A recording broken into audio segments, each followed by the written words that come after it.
தூத்துக்குடி மற்றும் மணலியில் உள்ள நாப்தா மூலம் இயங்கும் உர தொழிற்சாலைகளுக்கு எரிவாயு இணைப்பு கிடைக்கும் வரை தொடர்ந்து மானிய உதவி கிடைக்க பிரதமர் நடவடிக்கை எடுக்க வேண்டும் என தமிழக அரசு வலியுறுத்தியுள்ளது. முதலமைச்சர் திரு ஓ பன்னீர்செல்வம் பிரதமர் திரு நரேந்திர மோடிக்கு இன்று எழுதியுள்ள கடிதத்தில் இதனை வலியுறுத்தியுள்ளார். புரட்சி தலைவி அம்மா கடந்த ஜூன் மாதம் 9ஆம் தேதி பிரதமருக்கு எழுதிய கடிதத்தில்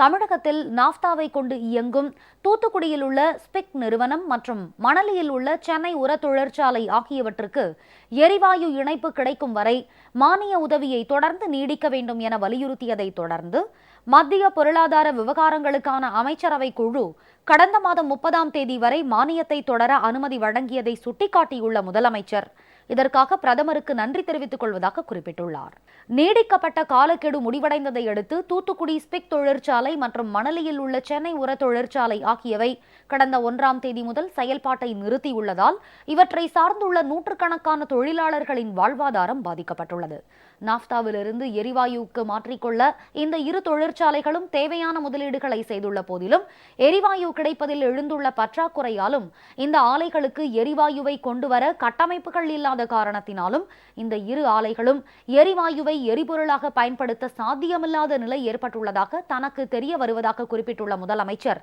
துரதிருஷ்டவசமாக இந்த ஆலைகளுக்கு இன்னும் எரிவாயு இணைப்பு வழங்கப்படவில்லை என குறிப்பிட்டுள்ளார்.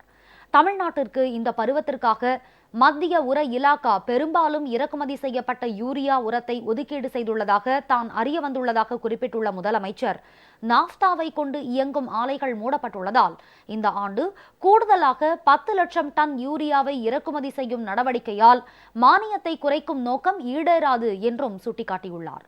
மேலும் ஸ்பிக் நிறுவனம் மற்றும் சென்னை உர தொழிற்சாலை ஆகியவை செலுத்தும் வாட் வரி மூலம் தமிழக அரசுக்கு ஆண்டொன்றுக்கு சுமார் 220 கோடி ரூபாய் இழப்பு ஏற்படும். இந்த தொழிற்சாலைகள் உற்பத்தியை நிறுத்தியுள்ளதால் அதன் விளைவுகள் தமிழகத்தின் பொருளாதாரத்தை பாதிக்கும் என்றும் முதலமைச்சர் தெரிவித்துள்ளார். எண்ணெய் விற்பனை நிறுவனங்கள் இறக்குமதி அடிப்படையிலான விலையுடன் தங்கள் லாபத்தையும் சேர்த்து விற்பனை செய்வதற்கு பதிலாக ஏற்றுமதி அடிப்படையிலான விலையில் வழங்கினால் எரிவாயுவுக்கும் நாப்தாவுக்கும் இடையே விலையில் அதிக வித்தியாசம் இல்லை என்று தனக்கு தெரிவிக்கப்பட்டுள்ளதாக குறிப்பிட்டுள்ள முதலமைச்சர் திரு ஓ பன்னீர்செல்வம்